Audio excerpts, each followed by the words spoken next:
les voy a dar una buena noticia. Chile tiene agua. Yo lo único que pido es tener un debate objetivo. Dejar los mitos, dejar los complejos, dejar los prejuicios a un lado. Lo que no tenemos es una infraestructura que pueda aprovechar y distribuir esta agua. En Piñera 2 te tocó ser el ministro de Agricultura. De hecho, el presidente Piñera, en Piñera 1, también me llamó. Quiero que sea mi ministro de Agricultura. Necesito un hombre con los pies en la tierra. Tenía una ventaja sobre él, que sabía más de agricultura que él, pero por Dios que estudiaba. Entonces me decía, en una lectura rápida, usted puede bajar un 30% el presupuesto de este proyecto. Chile es campo, Chile es rural. Pero hoy día Chile tiene una de las fruticulturas más modernas del mundo. Y Chile tiene una gran oportunidad ahí, en los mercados nichos, en los mercados más sofisticados. Uno cree que la agricultura está terminando. No, esto recién comienza. Antonio, ¿cómo tomaste la noticia cuando te dicen que murió el presidente?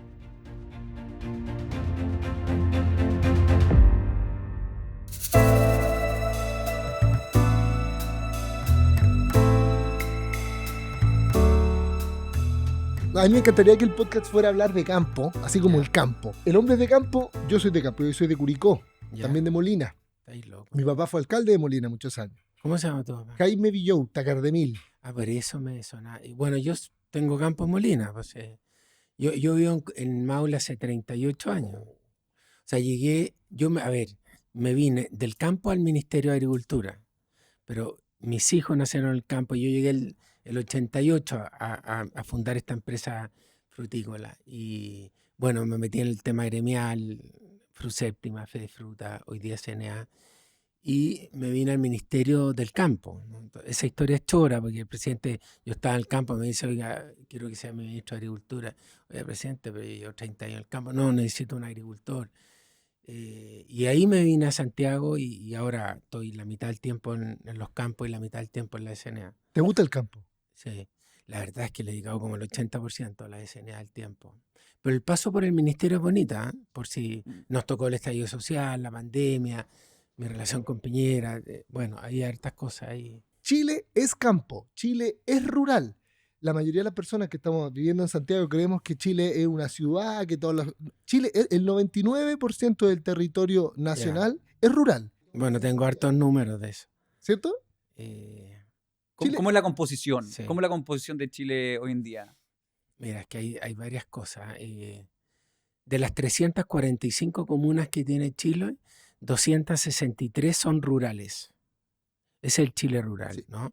Ahora, en superficie, el 2,4% de Chile tenemos cultivos anuales y permanentes, pero exportamos 13.000 millones de dólares. Entonces, es una agricultura que con una baja superficie tiene una exportación muy alta y genera mucho empleo, y ahí puedo dar todos los números y todo. Pero estoy muy en la onda de unir los sectores agrícolas, pecuarios, forestal, acuícola y pesquero. Esos 5 sectores son 30.000 millones de dólares. Después de la minería son los sectores más importantes, ¿no? Y la agricultura tiene un potencial enorme y hay mucho prejuicio. Y ahí yo estoy derribando prejuicios con el tema del agua, con el tema de las emisiones pero Chile es muy rural. O sea, Chile es campo. Sí, Chile. Entonces, si desarrollamos la agricultura, vamos a mejorar la calidad de vida de mucha gente que vive en el mundo rural, porque en el mundo rural hay 3 veces más pobreza multidimensional que en el mundo urbano. ¿Y cuál es la respuesta? Tener una agricultura grande, fuerte, pujante, humana, rentable. Eso es lo que va a hacer que la gente que vive en el mundo rural salga adelante. ¿Y cuál es Antonio, cuál es la composición? Porque me imagino que en el mundo rural, como en otro tipo de sectores, uno puede encontrar el agricultor, el pequeño agricultor, y después en el otro extremo vemos las grandes frutícolas. ¿Cómo se compone eso? El 95% de los agricultores son pequeños y medianos. 95%. De 140.000 unidades productivas, el 95% son pequeños y son medianos. La gente cree que la agricultura es de latifundista. El 95% tienen menos de 2 hectáreas. Entonces hay un tremendo desafío en asociatividad, en hacer cooperativa. Bueno, yo he sido el impulsor de que los pequeños se puedan asociar para producir, procesar y vender sus productos. Y no solamente que el grande pueda producir, procesar y vender. Tenemos que incorporar a todos estos pequeños agricultores a los mercados internacionales. ¿Cómo se logra eso? Bueno, la asociatividad es clave. Yo soy muy hincha del cooperativismo moderno, lo que hizo Colún, por ejemplo, ¿no? Pero, ¿cuál es la buena noticia? Porque contemos que el mundo va a demandar un 50% más de alimentos, ¿no? Y ahí Chile tiene una tremenda oportunidad. Y esos alimentos va a haber que producirlo con menos agua, menos suelo, menos agricultores, en un contexto de cambio climático. Por lo tanto, con mucho menos vamos a tener que producir mucho más. Y ahí viene la incorporación de los jóvenes, la tecnología, ¿no es cierto?, la innovación, cosa que les guste, y la modernización de la agricultura. Ahora es un hecho que el desierto se está trasladando. Sí. Imagínate lo que ocurrió en Coquimbo, pero ahí tenemos todo un conflicto con los ecologistas profundo, porque ellos dicen no más agricultura, y es todo al revés. Mientras más plantes tú, todo eso agua, del 100% que absorbe agua un árbol, el 95% se va al ciclo hídrico. Entonces, si queremos parar la desertificación, tenemos que plantar, ¿no? Y eso muchos ecologistas no lo entienden. Ya, Antonio Walker, si nos volvemos atrás y hablamos de su nacimiento, ¿dónde nace Antonio Walker? ¿En qué comuna, en qué lugar? Bueno, esta familia Walker Prieto nace en Pirque, en el cruceral de Pirque, una zona, imagínate, yo nací en el 61, muy agrícola. Mi abuelo, Hernán Prieto Vial, Hernán Prieto Subercasó, padre de mi madre, fue el primer alcalde de Pirque, ¿no? Era un hombre muy conservador, de derecha, por el lado de mi madre, ¿no? Y ahí nacimos los 9 hermanos, nacimos 7 hermanos en 8 años. Mi padre abogado, iniciamos nuestra vida con estos 9 hermanos en el cruceral de Pirque, y una vez que ya empezamos a entrar al colegio, después de muchos años, nos fuimos trasladando a Santiago, pero esta familia parte en Pirque, parte con también la parte política por el lado de mi familia, parte ahí, porque mi madre, con mucha sensibilidad, ¿no es cierto?, social y mucha sensibilidad por la naturaleza, se hace regidora de Pirque, ¿no? Y esto es bien especial porque la familia Walker, por el lado de mi abuelo, Horacio Walker Larraín, era conservador, 11 años presidente del Partido Conservador. Él se hace demócrata cristiano, ¿no es cierto? Es uno de los fundadores del Partido Demócrata Cristiano cuando se funda el partido el año 57. Y mi madre venía de una familia muy de derecha. Mi abuelo, Hernán Prieto Subercasó, primer alcalde de Pirque, donde nacimos. Pero pasa una cosa, que mi madre se enamora mucho del idealismo que tenía este abuelo Walker. Entonces, y mi padre nunca fue militante de ningún partido político. La que se hace militante de la democracia cristiana es mi madre. Mira. O sea, ¿no? por el lado Prieto, no por el lado Walker. Por el lado Prieto, es todo al revés. Ahora, mi abuelo, ¿no es cierto?, había sido, por el lado Walker, había sido fundador del Partido Demócrata Cristiano, una persona con ideales muy profundos, con mucho sentido social. Y mi madre conoce a esta familia, a este abuelo, ¿no? Y conecta mucho porque mi madre tenía mucha sensibilidad social, ¿no? Ella estaba muy metida en los centros de madre, muy metida en las escuelas, y estos 9 hijos le hacíamos la campaña. En ese tiempo los carteles se pagaban con engrudo, ¿no? Como éramos chiquititos, 5, 7 años, nos tiraban por los postes, ¿no?, A pegar. a pegar los carteles de mi madre. El resto de los vecinos nos salían persiguiendo porque el agricultor es más bien un agricultor más conservador, más de derecha. Entonces, pero bueno, la historia con mi madre es muy linda. ¿Cómo se llama ella? Ella se llama Isabel Margarita Prieto Vial, ¿no? Entonces, y mi padre era abogado, un aventurero, muy buen abogado, pero fundamentalmente empresario. Él estuvo muy metido, él fundó la mina y descubrió la mina El Toqui en Aysén, estuvo metido en la madera, era abogado de un grupo francés muy importante que hizo Colbún Machicura, que hizo la celulosa Constitución, que hizo el Metro de Santiago, que hizo, ¿no es cierto?, Valle Nevado. Mi padre era abogado, pero sus ratos libres se dedicaba a la aventura. Era emprendedor. Era muy emprendedor. Anduvo buscando oro en Longatoma, ¿no es cierto? Perdió mucha plata ahí. después descubrió esta mina al Toqui, a nosotros, mientras todos mis amigos veraneaban, nos íbamos a trabajar a Aysén, desde que salíamos del colegio hasta que entrábamos al colegio. Mi primer trabajo en Aysén fue en un campamento minero buscando 4 gramos de oro por tonelada. Si encontrábamos 4 gramos de oro por tonelada, era factible de desarrollar ese proyecto. Bueno, con mi hermano Francisco, Juan, tuvimos 3 meses en un campamento por allá en Ñirihuao, cerca de Mañiguales, Perfecto, sí. donde está la mina al Toqui. Entonces, la vida de nosotros era así. El segundo verano fuimos a trabajar al Toqui. Y mi padre siempre, cuando salíamos del colegio, nos hacía trabajar. Bueno, en ese campamento minero, en el Katerfeld, no encontramos los 4 gramos de oro por tonelada. Así que el proyecto, esa beta no la explotamos, pero sí en el Toqui era una mina de plomo, plata y zinc, ¿no? Mi padre trabajó 30 años, ¿no es cierto?, consiguiéndose los financiamientos, desarrollando ese proyecto, y esa es nuestra vinculación con la región. Entonces nacimos en Pirque, nos vinimos a Santiago, pero este padre aventurero que iba a buscar oro Longotoma, que iba a hacer proyectos madereros a la Araucanía, que después en Aysén se mete en la mina el Toqui, después en la madera, ¿no es cierto?, en la lenga, en el turismo allá en la región. Después mi hermano Patricio fue senador de la región de Aysén, así que muy vinculado a distintas regiones. Y yo, después de haberme ido a Estados Unidos a jugar fútbol y a estudiar ciencia de la fruta, vuelvo a Chile y me asocio con mi padre y llego al Maule. Y ahí fundamos esta agrícola, se llama Agropecuaria Huapri, donde tenemos cerezas, manzanas, peras, kiwi. Y ese ha sido el proyecto de mis últimos 38 años, ¿no?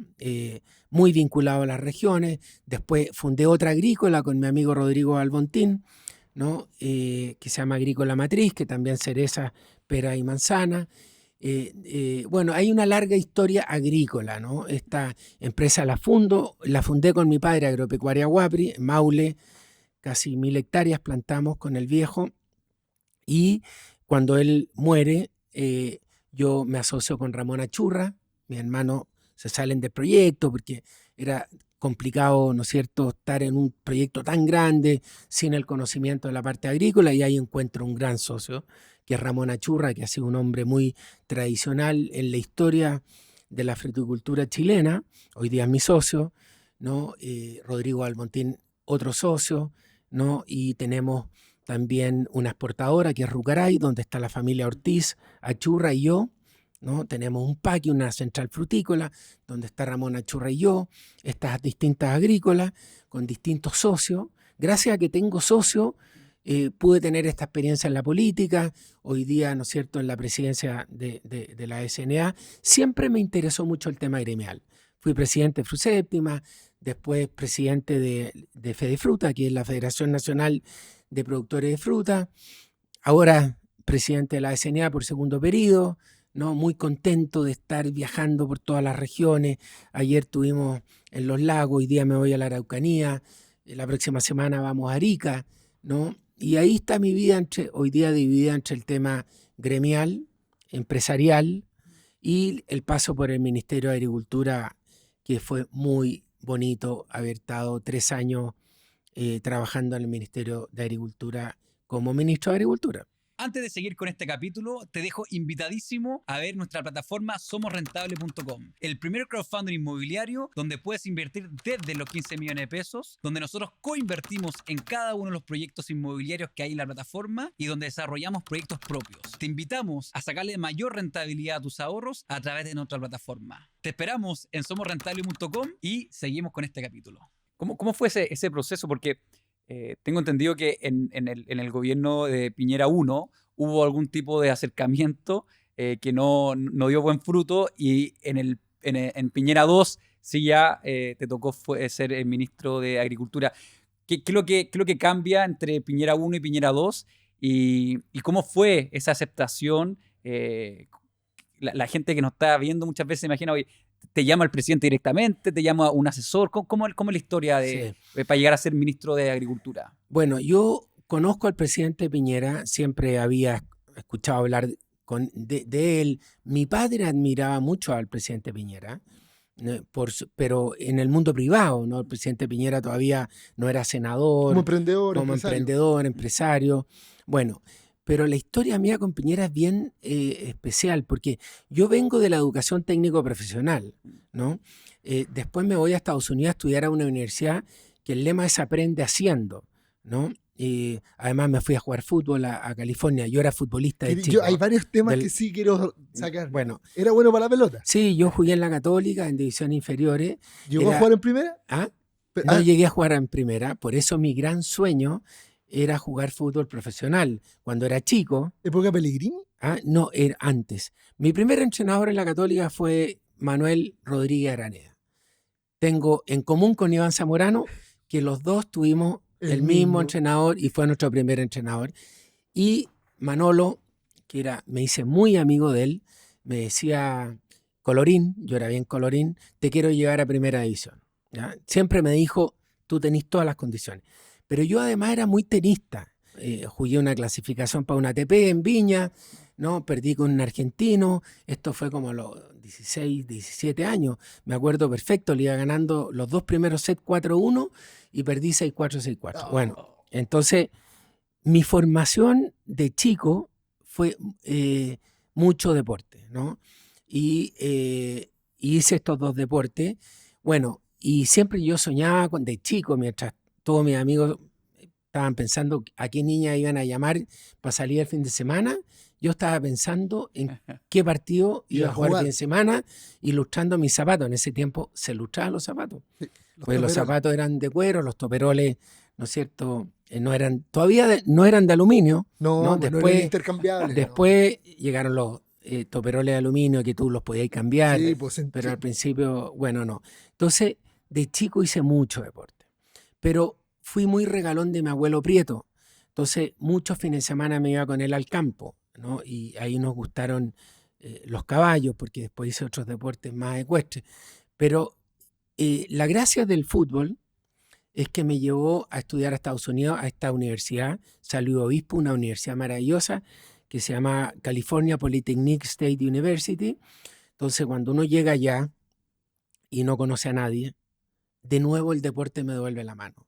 Porque uno como futbolista, ¿no? El deportista es muy valorado en la Universidad de Estados Unidos.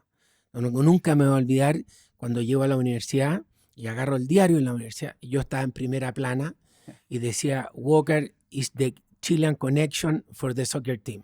¿No? Entonces, y me acuerdo al empezar la clase de fisiología, el profesor dice, bueno, aquí tenemos una estrella del soccer, ¿no?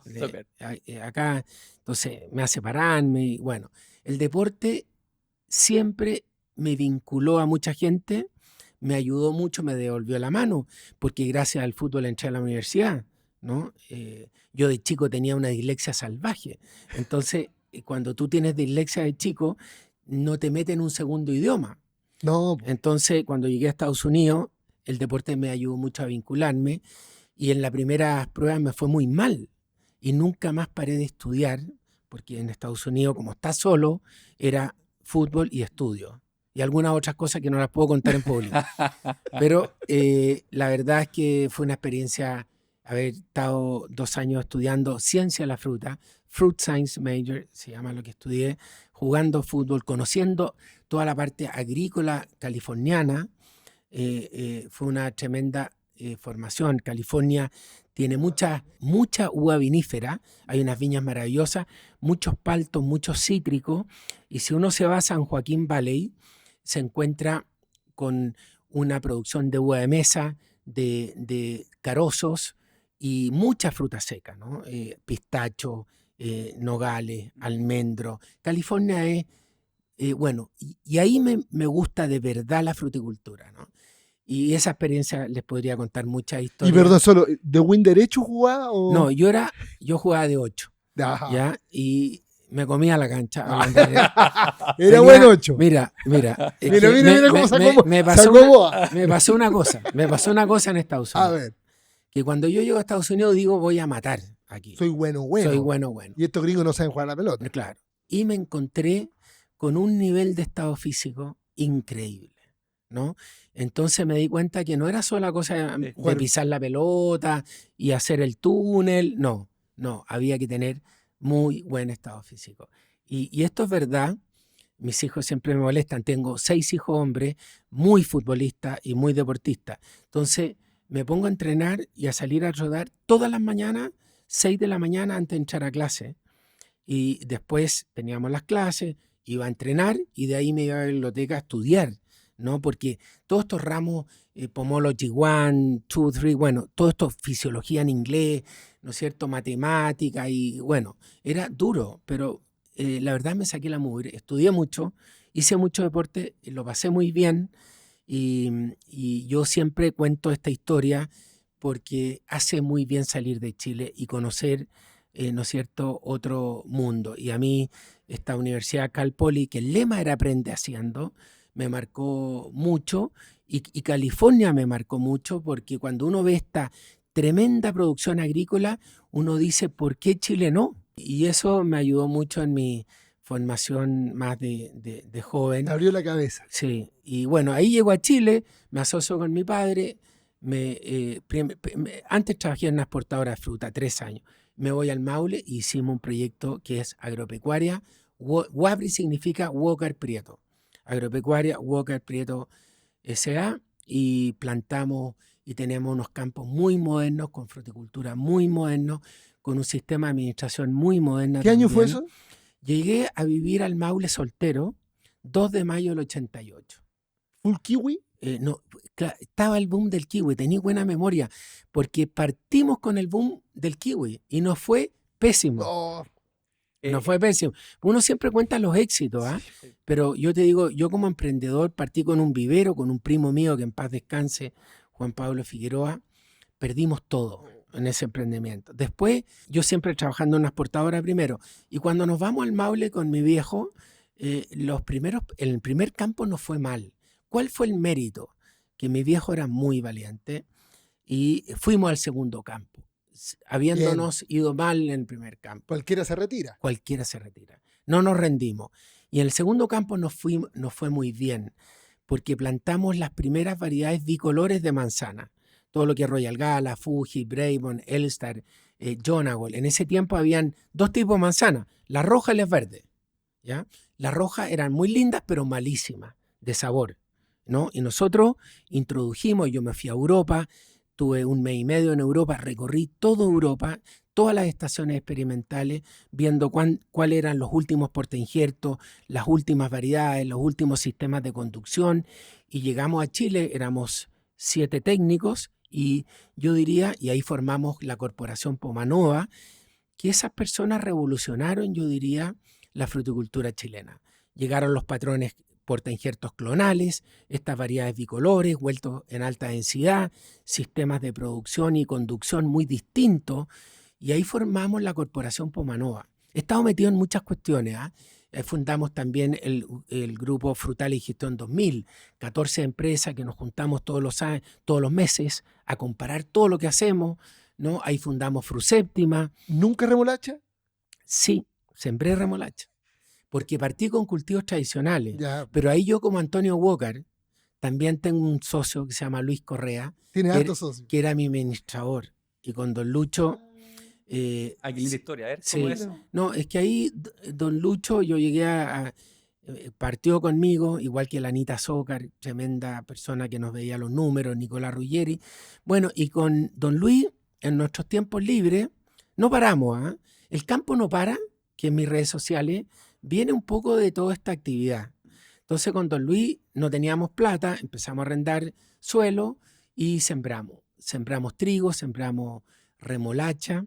Cuando Yansa compraba cuando Yansa estaba en Curicó, la semilla era multigérmica, después salió la semilla monogérmica, porque la multigérmica teníamos que ralearla, dejábamos 7 plantas por metro lineal. Bueno, y ahí nuestras luquitas, después partimos un vivero con don Luis, ¿no? Y después don Luis siguió su camino, porque él tenía su familia, yo la mía.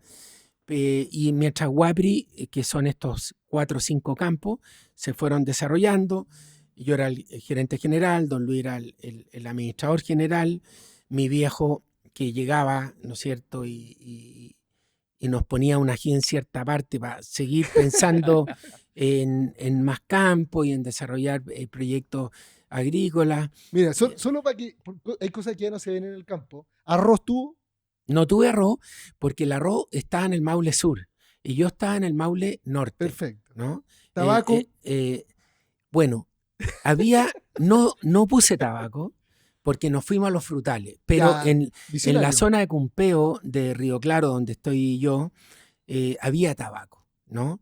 Había tabaco en Chimbarongo, mi Mucho. casa está más bien en Chimbarongo.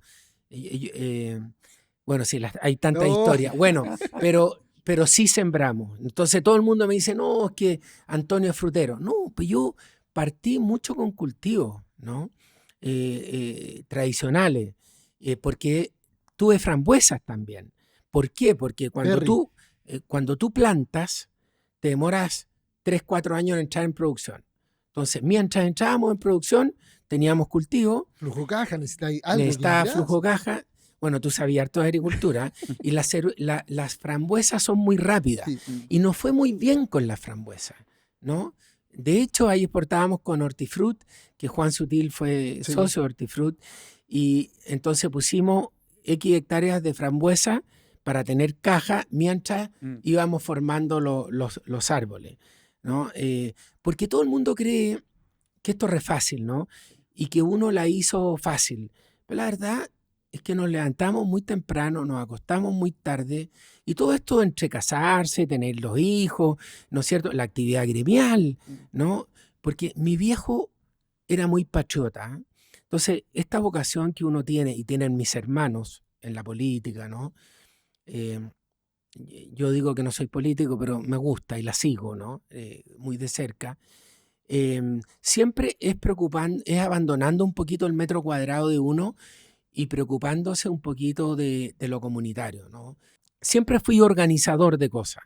Frutal y Gestión 2000, Fruséptima, Fruta, ¿no? La Corporación Pomanova, que es una corporación más bien de investigación técnica, después el ministerio, en toda esta actividad empresarial, y bueno, y siempre la señora que te dice no te veo, y 6 niños, ¿no? Te pasa la cuenta. Te pasa la cuenta, entonces hay que tener cuidado.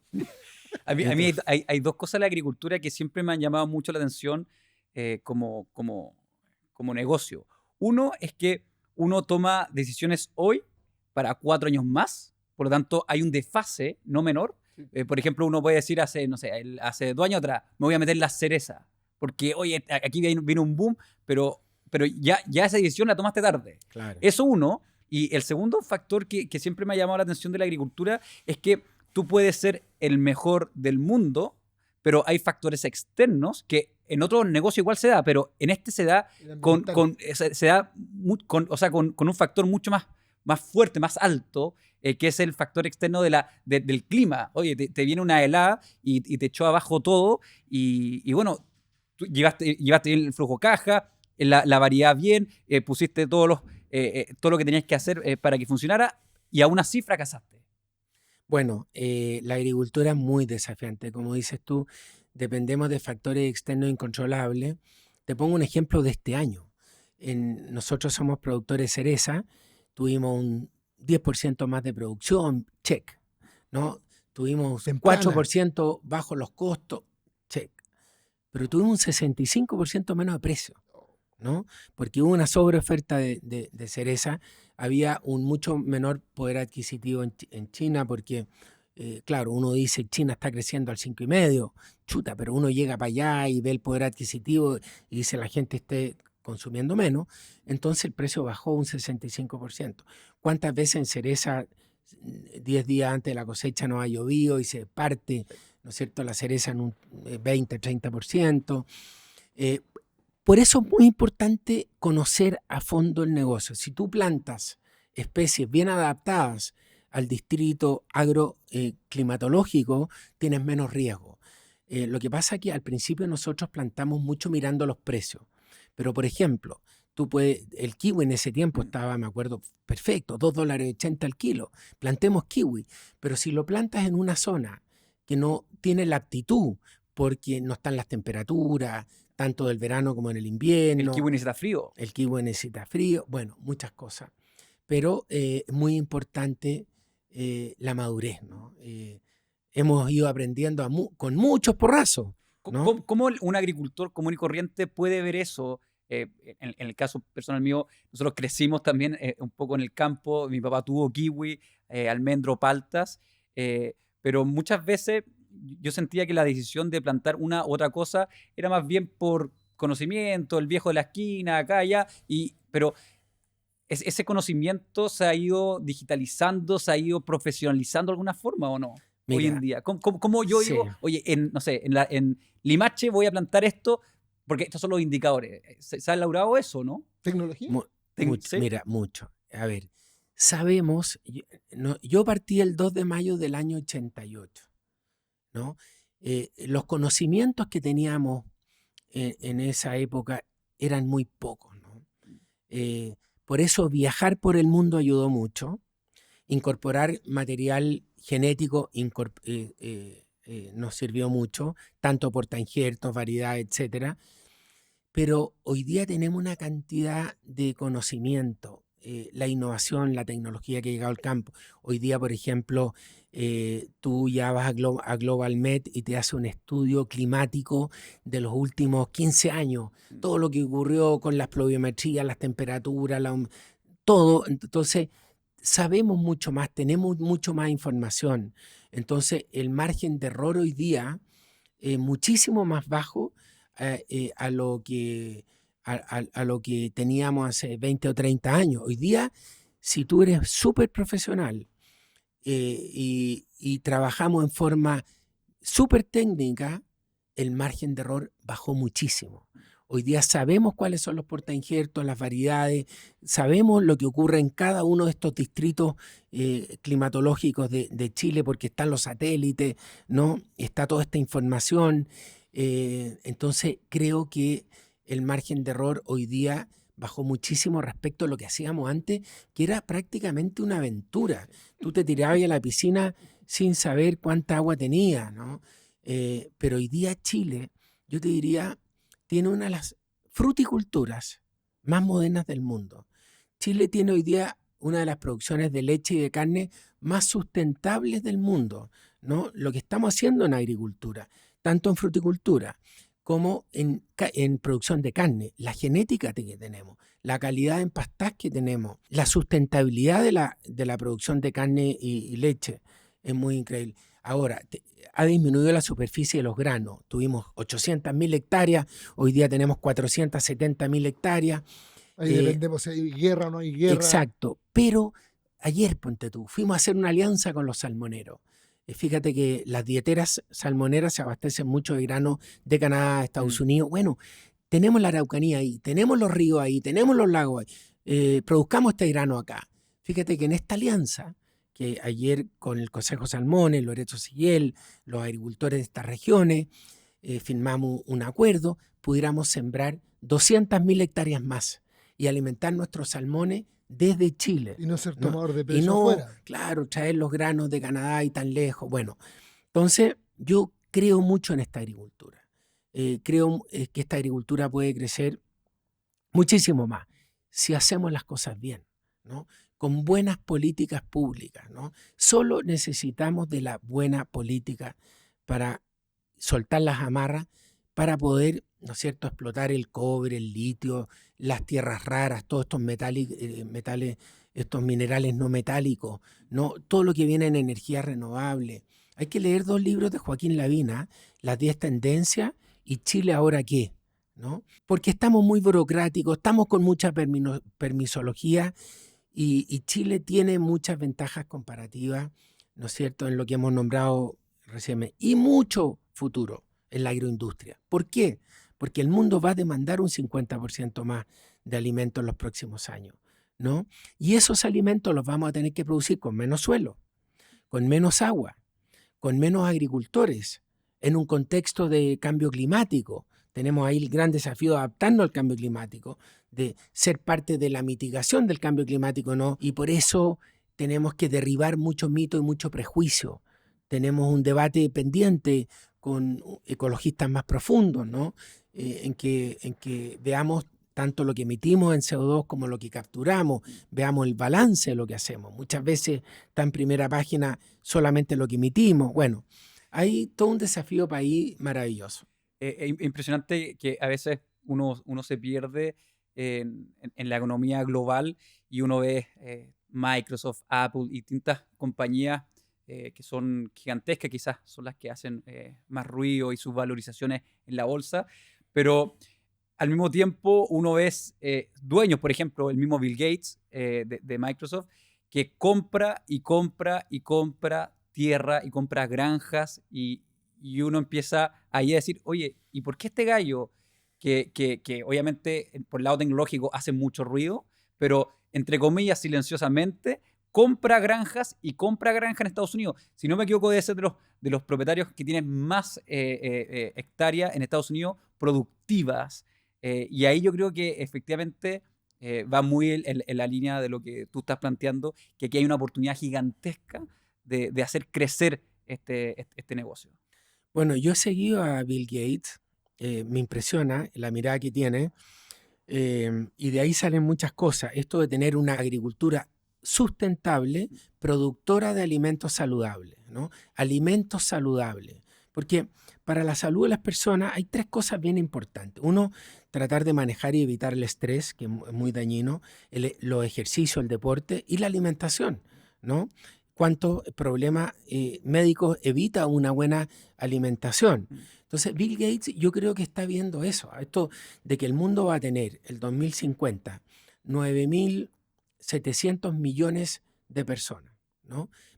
Especialmente todas estas economías emergentes van a demandar un 50-70% más de alimentos, ¿no? Entonces, ahí tenemos un gran desafío. ¿Cómo vamos a alimentar toda esta gente? La seguridad alimentaria, ¿no? Y Chile tiene una gran oportunidad ahí. ¿Dónde? En los mercados nichos, en los mercados más sofisticados. Pues nosotros no tenemos una gran agricultura, pero tenemos una agricultura donde nuestro producto es muy inocuo, es de muy buena calidad, de muy buena condición, tenemos una muy buena trazabilidad. Nuestros productos agrícolas son muy ricos, tienen muy buen sabor, porque el clima mediterráneo, este diferencial térmico entre el día y la noche, hace que nuestros productos tengan mucho sólido soluble, ¿no? Entonces, si tú te comes un durazno en Chile y te lo comes en otra parte del mundo, no tiene el mismo sabor. Bueno, Bill Gates también tiene unas campañas que uno dice, ¿cómo el tipo tan inteligente? Él anda buscando la proteína vegetal y proteína animal. Por ejemplo, en África tiene un programa que dona a gente muy pobre que vive en el mundo rural un gallo y gallinas.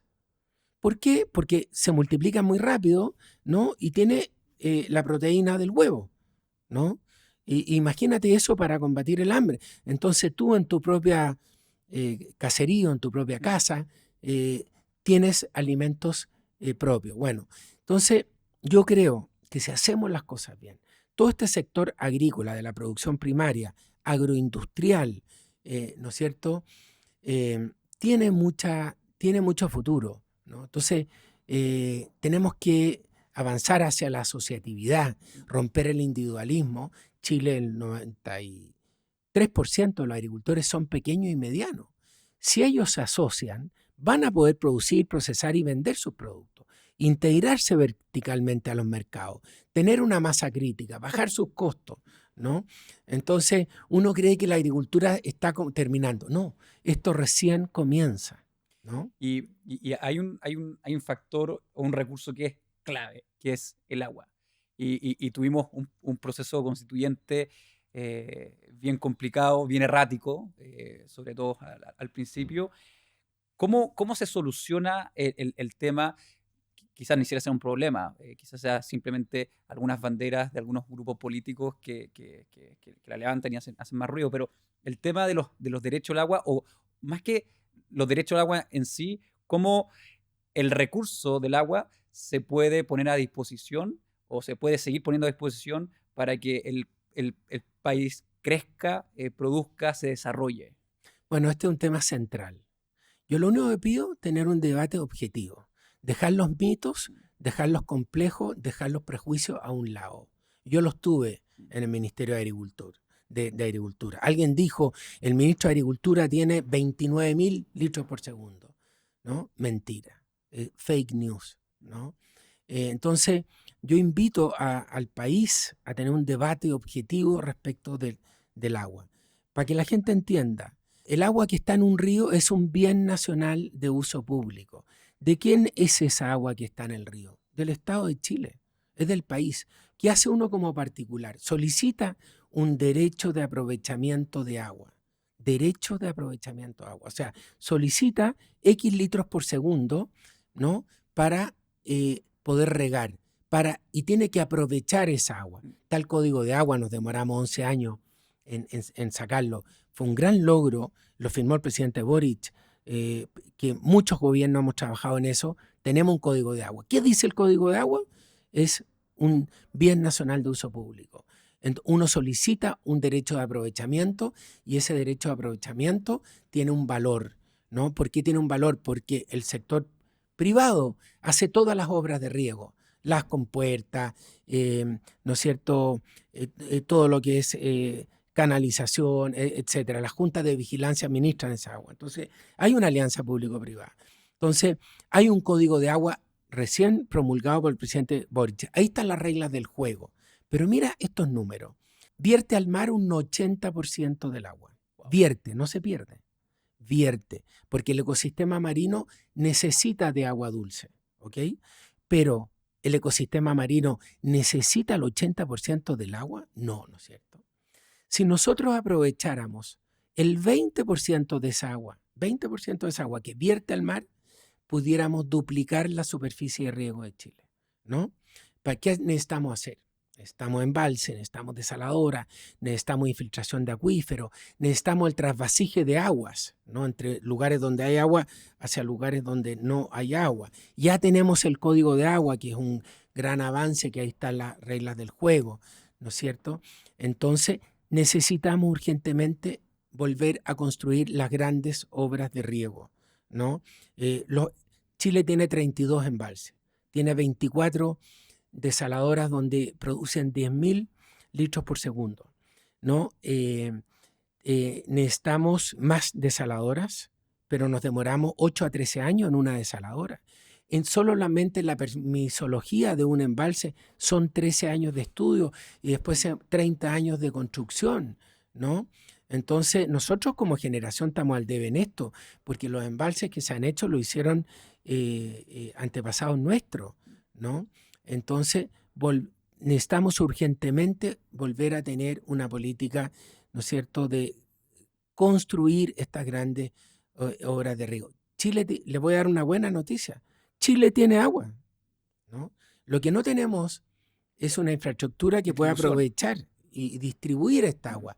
Imagínense usted, este marzo, abril, yo nunca había visto caudales en los ríos, en el río Teno, Río Claro, Lontué, el Maule, esta cantidad enorme de caudales en los ríos. Ahora, aquí tenemos una discusión para otro programa, me van a tener que enviar otro programa, porque hay mucha gente que dice no intervenir los ríos, ¿no es cierto? Y todo. El río Columbia en Estados Unidos tiene 2.500 kilómetros. Parte en Canadá, pasa por el estado de Washington, Oregon y ahí desemboca en el Pacífico. Roosevelt, en su tiempo, a principios de 1900, hace el primer dique, ¿no? Con una oposición brutal, ¿no? ¿Y para qué? Para disminuir la velocidad del río, para evitar la erosión, para producir energía eléctrica, para regar el valle, los distintos valles, para atraer turismo, ¿no?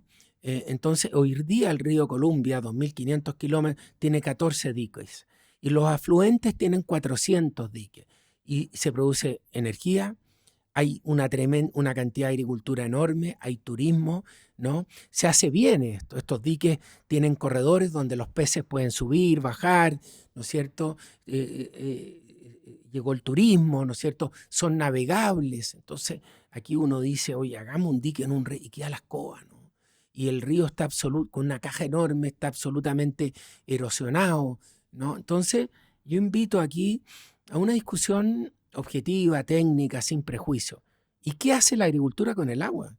La transforma en alimentos. Así es. Nada más noble, ¿no? ¿Cuál es la misión de la agricultura? Alimentar, ¿no? Y mira este efecto. Un árbol del 100% de agua que absorbe, libera el 95% al ciclo hídrico. Solamente un 5% queda retenido en la raíz, en el tronco, en las hojas, en el fruto, ¿no? Entonces, hablábamos de desertificación, que llegó primero a Copiapó. En Copiapó habían bosques, ¿no? Este año llegó a Coquimbo. 40% de la superficie agrícola la perdimos en Coquimbo. Está llegando a Valparaíso. Y esto es todo lo contrario. Hay un movimiento ahí muy duro que dice no más agricultura. Es al revés. Para terminar con la desertificación tenemos que plantar, ¿no es cierto? Para que se produzca el ciclo hídrico y para que tengamos más precipitaciones. Mira la Ligua, Cabildo y Petorca. Ahí llovían 250 milímetros. Se plantaron 15.000 hectáreas. Hoy día llueven 18 milímetros y quedan 3.500 hectáreas. Todo lo otro se arrancó, ¿no? Entonces, cuando hablamos de agua para la Petorca, bebida, ¿los paltos? sí, cuando hablamos de agua para la bebida, ¿no? No es que la agricultura tenga el agua, ¿no? Tenemos en Chile una cobertura de agua potable urbana del 99, algo por ciento, la más alta del mundo. Tenemos una cobertura de agua potable rural en los sectores concentrados de un 98%, una de las más altas del mundo. ¿Dónde tenemos el problema? En las comunas rurales no concentradas, cuando hay menos de 6 arranques por kilómetro lineal, ¿no? Y ahí tenemos un 57% de cobertura de agua potable rural, en los APR. Entonces, ¿el resto de la gente no tiene agua porque no hay agua? No. No tiene agua porque no hemos construido, ¿no es cierto? La distribución. La distribución. La distribución. En Chiloé no hay problema de agua, pero hay una cobertura de agua potable rural muy baja. En la Araucanía no hay problema de agua, pero tenemos una cobertura de agua potable rural muy baja. Entonces, todo esto yo los invito. Claro, la agricultura ocupa el 70-75% del agua. ¿Para qué? Para un fin muy noble, que es producir alimentos, ¿no? Entonces, yo invito, ¿no es cierto? Porque de repente la agricultura es el malo de la película en esto. Viejo, tenemos agua. Aprovechemos este 80% del agua que vierte al mar. Aprovechemos un porcentaje. Dejémosle otro porcentaje muy importante del agua dulce que vaya al mar, ¿no? Tenemos que regar el desierto, ¿no? Tenemos un clima privilegiado. Viene el boom de los pistachos ahora, ¿no es cierto? Que se está plantando mucho en el mundo. Tenemos el mar ahí, entre Coquimbo y Antofagasta. Tenemos 1.500 kilómetros de costa ahí, ¿no? El desierto está ahí mismo, no hay que elevar el agua. Bueno, toda esta cosa hídrica, tenemos que derribar muchos prejuicios. La agricultura hace un uso muy noble, ¿no es cierto? Fíjate que entró esta cuestión de que Chile exporta agua, ¿no? Pero eso se llama el flujo virtual del agua. Si nosotros vemos cuánta agua importamos a través del trigo, del maíz, de la carne y todo, importamos mucho más agua de la que exportamos. El flujo virtual del agua, Chile es positivo, ¿no? Entonces, ¿quién sabe todo esto, ¿no? Se habló del extractivismo. Digo, plantar un huerto, producir manzanas, ¿es extractivismo? Todas las jornadas hombres que hay detrás, todo el conocimiento, la innovación, la tecnología que hay detrás, ¿es extractivismo? Fíjate, la agricultura genera 1 millón de empleos directos, otro 1 millón de empleos en forma indirecta, ¿no? Todo el movimiento que da, ¿no? Alguien me decía, no exportemos más cereza a China, porque el barco emite CO2, ¿no? No, ese no es el desafío. El desafío es que ese barco, ¿no?, funcione con hidrógeno verde, ¿no? Entonces, ojo, otra cosa. ¿Saben cuánto emite Chile? Chile emite el 0,26% del CO2 del mundo. 0,26, ¿ok? Eso es lo que emite. Sí. Pero tenemos 15 millones de hectáreas de bosque nativo y tenemos 2 millones de hectáreas de plantaciones forestales, que captura el 65% de ese CO2, ¿no? Entonces también yo hago un llamado a que veamos el balance, porque por ejemplo, una vacuno emite metano Sí. por el estiércol del animal y por el aparato digestivo de ese animal. Pero tiene 10.000 metros cuadrados de empastada, porque Chile tiene una producción de carne y leche en base a pastoreo natural. Bueno, esos 10.000 metros cuadrados de praderas captura CO2, ¿no? Y si ustedes, yo vengo llegando a los lagos ayer, cuando aterricen en los lagos, vean la cantidad de praderas Verde. que hay y de árboles, ¿no? Y todo eso captura. Y el vacuno emite. Entonces, por eso, Chile tiene, entre paréntesis, 2 millones de cabezas de vacuno. Para que ustedes tengan una idea, Uruguay tiene 14 millones de cabezas. Entonces, la carga animal en Chile es muy baja. Entonces, la producción de carne es muy sustentable. ¿Y necesitamos o no necesitamos carne? Necesitamos carne. ¿Para qué necesitamos la proteína animal? Para las neuronas, ¿no es cierto? Está comprobado científicamente. Los Entonces, músculos, desarrollar no los es, músculos, no es dejar de hacer agricultura, es hacer agricultura sustentable Y educar. y educar, ¿no? Y tenemos que corregir muchas cosas. Pero muchas veces quedamos como los depredadores. Entonces yo invito a este debate. Yo en el ministerio lo tuve muchas veces. Y mis redes sociales, donde dice el campo no para, ¿por qué subo la labor agrícola que hago en la semana? Para educar, para que la gente diga, miren todo el trabajo que hay detrás de las manzanas que nos comemos. Hay gente que piensa que una manzana se produce en el supermercado, ¿no? Pero hay mucho trabajo detrás de la producción de alimentos. De ministro a jardinero. Eso, me encanta eso.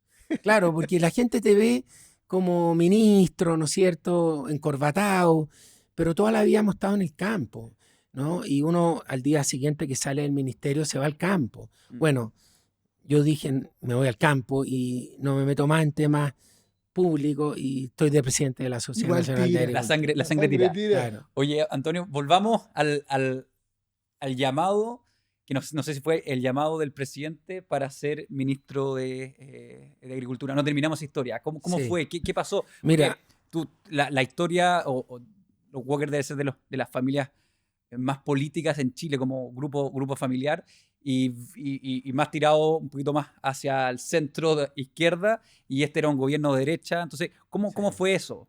bueno, primero somos 9 hermanos, ¿no? Puede empezar distinto. Hay variedad. Pero una familia muy abierta, ¿no?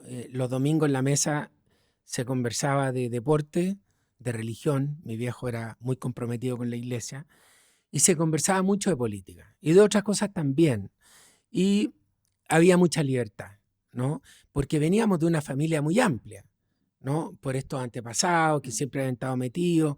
Entonces hay opiniones distintas, yo diría, desde la centro derecha a la centro izquierda. En los sobrinos ya la cuestión se amplía, es desde republicano a Frente Amplio, pues son como 40 sobrinos. Pero bueno, hay una cosa que sabemos hacer, que es conversar. Nunca hemos tenido un problema familiar por pensar distinto en política, ¿no? Y eso habla bien de la educación que recibimos.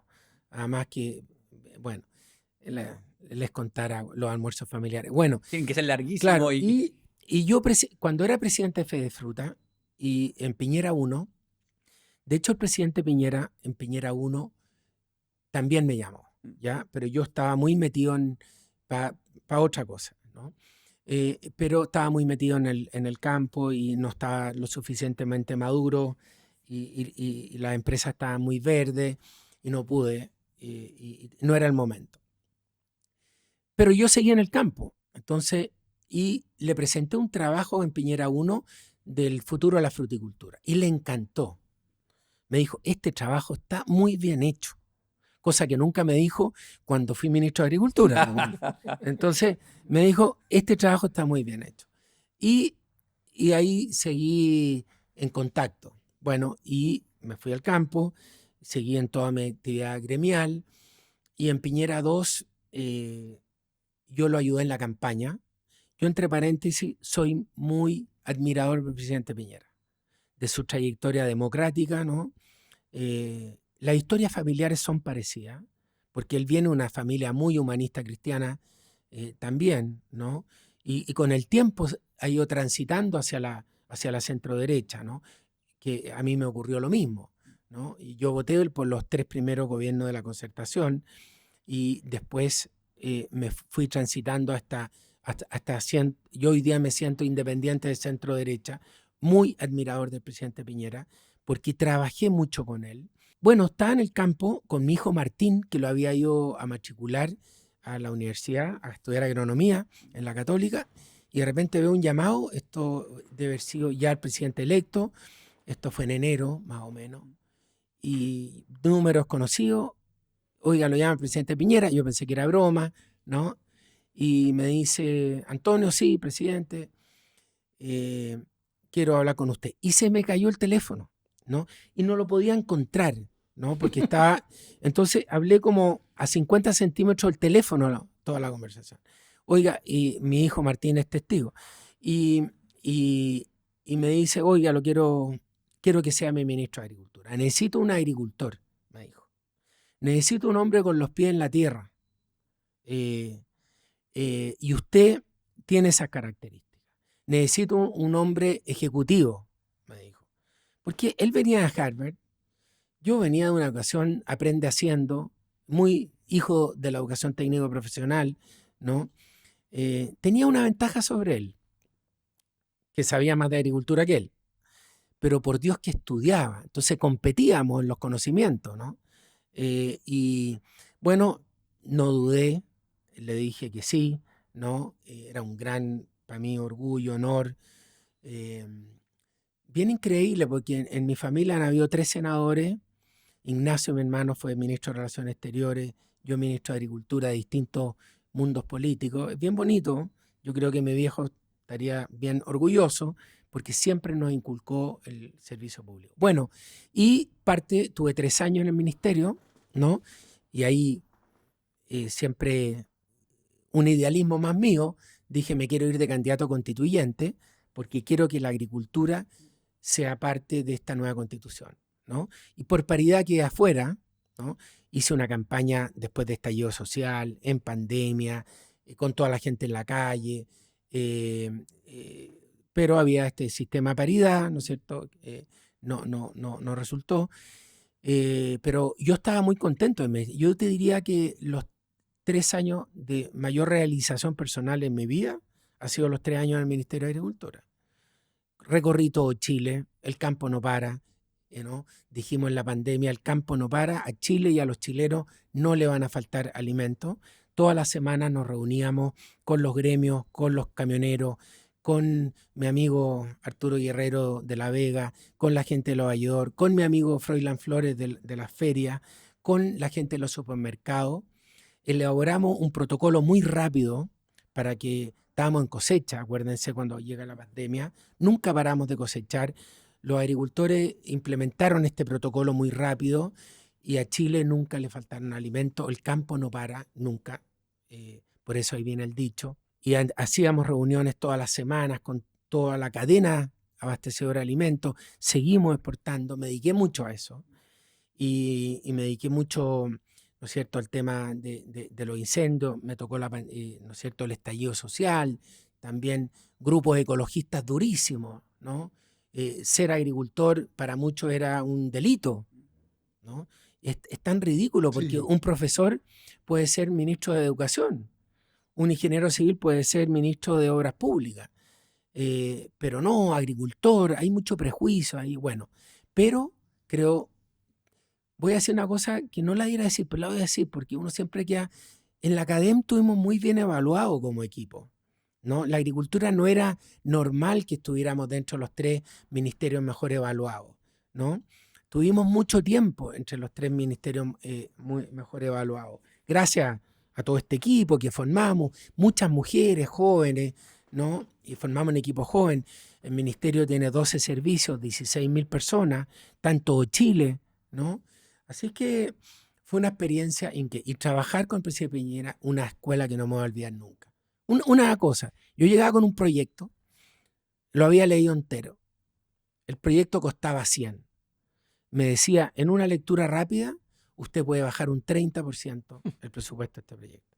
En una lectura rápida, yo creo que usted en 6 meses hace este proyecto, ¿no? Exigente. Claro. ¿Quién es el responsable? ¿Cuál es el presupuesto? ¿Y cuál es el plazo? Y siempre me decía, eso me lo contó mi amigo Macron, que todo tiene que tener un presupuesto, un responsable y un plazo. Le cuidaba el presidente el centavo a Chile. Se metía en detalle hasta el último detalle, ¿no? Fuimos mucho a los incendios juntos, fuimos mucho a terreno juntos. Se preocupaba mucho de entender el tema técnico. Impresionante, en esa silla se han sentado, no a propósito, Sí. pero varios ministros, Sí. y todos coinciden. El presidente Piñera tendrá sus virtudes, sus defectos, como cualquiera de nosotros, pero todos coinciden en que era una persona extremadamente estudioso y que te sacaba el pizarrón de forma frecuente, y te ponía y te challengeaba, o sea, te decía, oye, ojo con esto, yo estudié, y siempre tratando de ir 1 o 2 pasos más adelante, del punto de vista del conocimiento. O sea, una persona que leía, estudiaba, y eso del punto de vista profesional es muy impactante, porque imagínate, tú eres experto en el caso tuyo, Antonio, en la agricultura, y llega el presidente que supuestamente no sabe y se leyó el último paper de, no sé, la agricultura regenerativa, no sé, cualquier cosa, y te saca pizarrón, po. Estaba muy en contacto con muchos presidentes, dormía poco. A mí me impresionaba porque las minutas antes de las bilaterales se las mandábamos 24 horas antes. Y las leía. Mira, tenía todo subrayado en rojo, según él, que todo lo que él subrayaba se le grababa. En el margen superior derecho anotaba las preguntas y en el otro margen izquierdo anotaba las correcciones. Con una regla. Entonces, entonces era realmente impresionante la capacidad que tenía para entender lo que tú le presentabas. Y te entendía al tiro cuando tu propuesta no tenía pies ni cabeza y la reunión duraba re pocos minutos, ¿no? Pero eso me ayudó a sacar el máximo potencial tuyo, que yo no sabía que lo tenía, ¿no? Y a trabajar. Porque si él siempre nos decía que se quedaba dormido muy rápido, pero a las 4 de la mañana estaba prendido, ¿no? Estaba prendido. Entonces uno dice, si el presidente está en esa, o sea, tú también ponías el despertador a las 4 de la mañana. Claro. Entonces, fue una experiencia increíble. Pero mira, déjame decir una cosa muy política, pero a mí, yo cada día la valoro más. Yo estuve en el estallido social el 18 de octubre, debo haber estado hasta las 2 de la tarde en La Moneda, en un programa de Elige Vivir Sano con Cecilia Morel. Y a las 7 de la tarde se estaba quemando Chile, ¿no? Fue brutal, fue una experiencia. La oficina del Ministerio de Agricultura está al lado de La Moneda, la Alameda está al lado de nosotros, ¿no? Los carabineros que se formaban estaban abajo del ministerio. Y esa cuestión fue brutal. El octubrismo fue brutal, ¿no? Un nivel de violencia brutal, ¿no? Y me tocó estar el sábado 19 en La Moneda muy temprano, en una reunión donde habían senadores, ministros, y todos opinaban, porque de lo contrario de lo que todo el mundo cree, escuchaba mucho. Quiero escuchar, y escuchaba y anotaba, ¿no?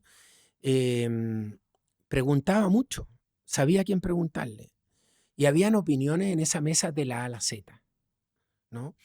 Y hasta el 12 de noviembre, del 18 al 12 de noviembre, él escuchó a todo el mundo. Y tuvimos muchas reuniones. Y yo te voy a decir una cosa, el 80% de las opiniones era declarar estado de sitio, ¿no? Era sacar los militares a la calle, era sacar los tanques a la calle, ¿no? Y sin embargo, él propuso un acuerdo por la paz, por la justicia social y por la nueva constitución. Y yo creo que eso salvó a Chile. Todo el mundo, acuérdense, que se pongan los pantalones, ¿no? Yo aprendí de eso, que el más valiente es el que se sienta a conversar. No el de la frase grande y elocuente y, oye, y saquemos los materiales acá.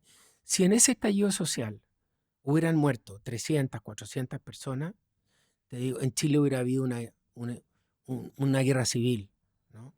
Y el presidente Piñera siempre, nunca dudó, ¿no es cierto? Esto es muy incomprendido por el propio mundo de la derecha, pero, Sí. pero yo creo que el presidente Piñera actuó bien. Hay que leerse La Vuelta Larga de Gonzalo Blumel, yo me lo he leído 2 veces para tratar de entender todo esto, ¿no? Y lo que más me duele es que muchos sectores, ¿no es cierto?, políticos que defienden la democracia, la libertad, avalaron esa violencia, ¿no es cierto? Y eso es muy impresionante, ¿eh?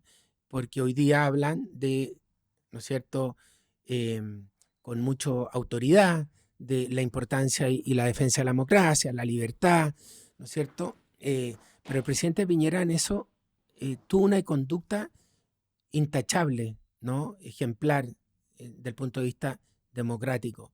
Y al final propuso este acuerdo, ¿no? Ni una de las dos propuestas constitucionales se aprobó. Yo creo que la primera era un mamarracho. 62% de Chile dijo no a esto, ¿no? Nos farreamos en la segunda oportunidad. Yo siempre fui partidario de plebiscitar la propuesta de los expertos, porque era un tema muy técnico, ¿no? Y en los expertos estaba la presidenta, que era de izquierda, el vicepresidente, ¿no es cierto?, nuestro amigo constitucionalista Soto, vicepresidente, gente de los dos lados, hicieron una muy buena propuesta, ¿no? Pero creo que al final la historia le dio la razón al presidente Piñera. Antonio, ¿cómo tomaste la noticia cuando te dicen que murió el presidente? Mira, fue muy duro. A ver, voy a contar otra anécdota que no la he contado. Cuando él vuela a Ranco, me llama por teléfono y me dice: Antonio, tenme un buen almuerzo que te voy a pasar a ver. Mándame las coordenadas. Él se fue por ahí. Desgraciadamente yo el viernes tenía una reunión en Santiago con el ministro de Agricultura y lo tengo que llamar el jueves para decirle: presidente, estoy sonado, no puedo estar el viernes. Entonces me dice: ok, no se preocupe, lo espero en Ranco, ¿ya? Me hubiera gustado mucho almorzar con él ese día que vuela al sur. Y él muere la segunda semana que está en el sur, ¿no? Entonces cuando me avisan que muere, me dio mucha pena no haber estado con él en mi casa, en el campo. Fue varias veces. Y no me lo imaginaba porque era una persona tan vital, tan vigente también. Fíjate que tuve la suerte de que cuando asumí como presidente de la Sociedad Nacional de Agricultura, fui con todo el directorio a verlo a su oficina. Tenía en una carpeta todas las reuniones que sostuvimos ambos dos en el ministerio. Y me acuerdo que ese día yo había dado una entrevista en La Segunda y la tenía subrayada. Yo fui como a las 5 de la tarde con todo el directorio, nos atendió increíble, estuvimos 2 horas. Yo le eché talla porque tenía en la pared a Obama, a todos los grandes presidentes. Yo le decía: oiga, falta la foto ahí del ex ministro de Agricultura suyo. No, ese gallo no vale nada. Entonces, bueno, era muy divertido también. Entonces, la verdad es que me impresionó mucho. Me dio mucha pena porque además no es menor que yo no tenía una historia política. Entonces, de alguien que te saque de los terrones y te lleva al Ministerio de Agricultura, yo nunca pensé ser ministro de Agricultura, y trabajar 3 años con él con ese nivel de intensidad, tuve una muy buena relación. Me reí mucho también, porque siempre era una competencia, que él sabía más que tú, ¿no? Pero yo sabía más que él de agricultura. Entonces yo me sentía cómodo Claro, en esa, en esta pichanga la gano yo. en esa discusión. Pero siempre inventaba algo que a uno lo descolocaba.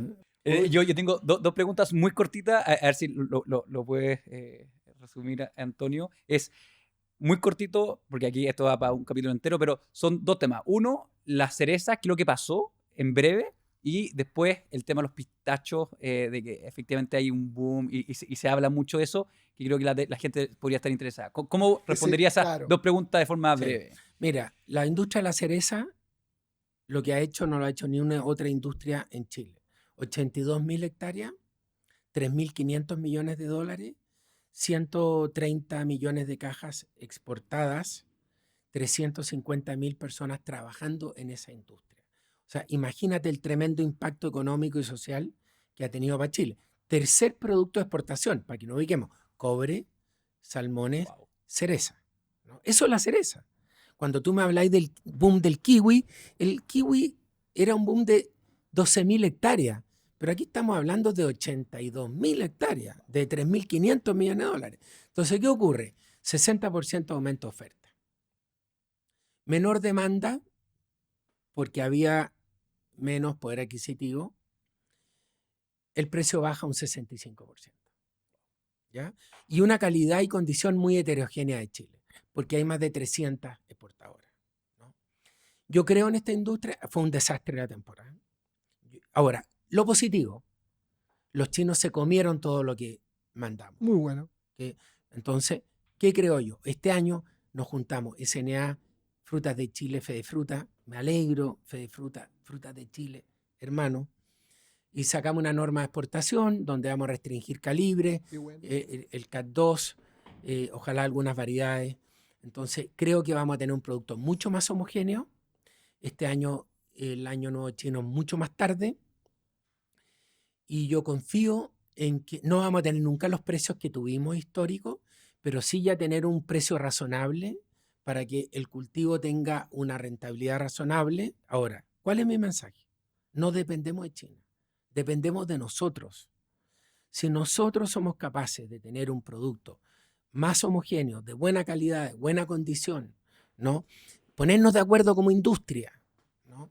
Unirnos, y mandar un mejor producto, esto tiene mucho futuro. Tenemos que abrir también la India, tenemos que abrir el ASEAN, tenemos que abrir Medio Oriente, tenemos que diversificar mercados, tenemos que seguir penetrando China, porque estamos muy concentrados en Guangzhou, Dalian, ¿no es cierto?, Shanghái, Guangzhou, ¿no? Pero está todo el interior, hay una cantidad de gente en China que no ha consumido cereza, ¿no? Cuando el precio baja, también se hace más masivo el producto. Que también es algo Entonces, positivo, es porque muy penetra positivo. más. Entonces, yo estoy trabajando en eso, compro Chile, con Frutas de Chile, con Fedefruta, SNA, todo unido para orientar al agricultor. Y un llamado al agricultor, viejo, depende de nosotros. Si le preguntáramos a Antonio Visionario, ¿podemos esperar $3 el kilo? ¿O no va a alcanzar? A ver, el más interesado en que sean $3 el kilo, y $3 soy yo, ¿ya? Porque Pero tú puedes ser más bajo que $3 el kilo. no, yo creo que si hacemos un buen trabajo. Mira, Mejoran el calibre. yo al único que siempre no le creo es al que te dice, va a pasar esto. ¿Ah? Esta cuestión, a los gallos tan tajantes, dueños de la verdad, no les creo. ¿Ya? Entonces, yo creo que si ajustamos la cadena de costo, si mejoramos la calidad y condición del producto, si nos unimos en torno a una norma de exportación, hacemos una campaña como la que está haciendo Frutas de Chile de promocionar en redes sociales. Aquí hemos aprendido mucho, porque estábamos mucho con campañas en supermercados, etcétera, pero las redes sociales en China son brutales. Hay una señora que comió 5 kilos de cereza de un paraguaso. Se le hinchó la cara y Viral. lo viralizó. Y eso lo vieron millones y millones y millones de personas. Eso nos hizo mucho daño. Entonces ahora Frutas de Chile está en una campaña de partir en redes sociales desde antes. Ahí está Soler, Ahí está Claudia Soler, la Claudia. y está Iván Marambio, presidente. Entonces, bueno, y la unión gremial, sí. A ver, los agricultores tenemos muchas virtudes, pero tenemos defectos. Ujú. Uno es que somos muy individualistas. Entonces, ¿por qué Frutas de Chile? Para que dé línea. Fedefruta es muy importante. La Sociedad Nacional de Agricultura, ¿cuál es mi rol? Estos 50 gremios que están con nosotros. Llevar las inquietudes a la autoridad pública, hacer alianzas públicos-privadas. Mucha gente me dice, oye Antonio, pucha, que hay viajado con el presidente Boric. Fuimos a India, fuimos a China, fuimos a Japón. Es mi rol, ¿no? Conversar, ¿no? Llegar a acuerdos, ¿no? Tender puentes. Eso es lo que hace un gremio, entre paréntesis, significa refugio, ¿no? Entonces nos refugiamos en un gremio para defender y ayudar al desarrollo de nuestro gremio, ¿no?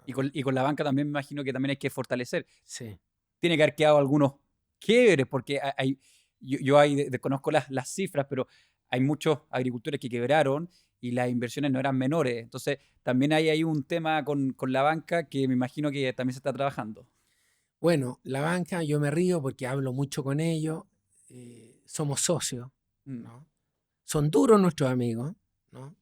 Pero yo le digo, tengan confianza, o sea, esto está recién empezando, no está terminando. La agricultura tiene una tasa de morosidad con la banca bajísima. Y además la agricultura da en garantía la tierra, ¿no? Entonces la banca también está muy bien protegida, ¿no es cierto? Y nos hemos dado muchas rondas de conversaciones. Chile, me encanta que la banca haya creado las gerencias agrícolas, porque hace 20, 30, perdón, no quiero ofender a nadie, no cachaban nada. Uno llegaba al departamento de riesgo, ¿no? Al analista de riesgo, pero hoy día tienen gerentes agrícolas, han creado sus gerencias agrícolas, entonces hay mucho más conocimiento para evaluar los proyectos. Y fíjate que eso lo impulsamos harto desde el Ministerio de Agricultura en mi tiempo, ¿no? Banco del Estado creó en mi tiempo, me carga hablar de en primera persona, en nuestro tiempo el Banco del Estado creó su gerencia agrícola. Corfo tuvo un mucho mayor acercamiento con el sector agrícola, creamos el Plan Nacional de Asociatividad, ¿no es cierto? Buscando, al presidente le costaba mucho la palabra cooperativa, pero me decía, hable de asociatividad en cualquiera de sus formas. Y quizás la asociada para la izquierda, por el cooperativismo. Pero al final habló de cooperativa. ¿Ya? Y a mí me encanta, yo siendo independiente de centro derecha, que hablemos de cooperativismo, porque el cooperativismo viene de Inglaterra, de Jesse Norman, de David Cameron, fue un modelo de negocio muy exitoso, se desprestigió en Chile, ¿no? Porque lo manejamos muy mal, lo politizamos, pero dado a la composición de Chile, que el 95% son pequeños y medianos agricultores, la asociatividad en cualquiera de sus formas, para hacerle honor a mi presidente, es muy virtuoso. ¿Y pistacho? Mira, este año tuvimos un año bastante bueno en fruta seca, sí, ¿no? En Nogales está mejorando la cosa y estamos hablando con India para bajar los aranceles. En ciruela seca, bastante bien. Almendras, bastante bien. Y avellanas, ¿no? 4 especies con una superficie importante. Yo tengo un amigo, Pepe Almodóvar, que vive en Albacete, que es fanático de los pistachos. Acaba de hacer una tremenda compañía de pistachos, un fondo de inversión se asoció con él, y en el mundo se está plantando porque hay una demanda de pistachos. Es como el avellano europeo. sí. El avellano europeo va a la Nutella, va a los chocolates. Y además, claro, está siendo recomendado en la dieta saludable, ¿no? El pistacho también. Y dejando de lado, perdón, el maní. Ahora salen estudios que hablan que el maní es peste y el pistacho es muy bueno. Bueno, tenemos un desafío en pistacho. Solamente tenemos 100 hectáreas en Chile, pero tenemos que traer material genético. Primero, las variedades correctas, los portainjertos correctos y descubrir su distrito. Para que no cometamos los mismos errores, hacer ensayos para ver que el pistacho pueda cuajar. Que cuajar es producir, ¿no? Porque muchas veces florecen, pero no hay cuaja. Entonces, ¿qué necesita? Hora frío, una humedad relativa muy baja y temperaturas cálidas en la primavera y el verano. Entonces, yo creo que la cosa va más bien por el centro-norte, ¿no es cierto? Y tendríamos que ver más al norte en este sueño de regar el desierto. Qué bonito. ¿No es cierto? Además que tiene una gran gracia. Es para grandes extensiones, muy mecanizable, ¿no? Y creo que puede ser una especie que tenemos que explorar gracias al tremendo mercado que está teniendo. Última pregunta, que aunque no lo creas, el próximo invitado es tu hermano. Ah, viene Ignacio. Sí, ya. Ignacio. ¿Qué pregunta le podríamos hacer a Ignacio de esa que lo que se Buena, ríe? buena pregunta. No, bueno, Ignacio, mira, no pensamos igual en política, pero para mí ha sido un tremendo referente. Ha sido muy estudioso toda la vida, ¿no? Presidente de partido, senador, diputado, ministro. ¿Con quién dormía cuando eran chicos? No, yo dormía con mi hermano Juan, que ese es más de derecha dura, pero muy amigo, muy cercano, teníamos los mismos amigos y compartíamos muchas cosas. No, yo a Ignacio le diría que me encanta la concertación con un límite para la izquierda, Que esté más moderado la cosa. que dejara al Frente Amplio y al Partido Comunista afuera y que buscara su sector centroizquierda, ¿no? Y que también mire un poquito para la derecha, que no somos tan malos, ¿no? Y tenemos muchas cosas en común ahí con gente de la ex concertación. Pero, y yo creo que Ignacio debiera volver a la política porque es un muy buen aporte, está muy dedicado a escribir, a leer, bueno, él les va a contar. Y que tome unas clases de golf, le diría yo. Ay, Listo. le vamos a decir.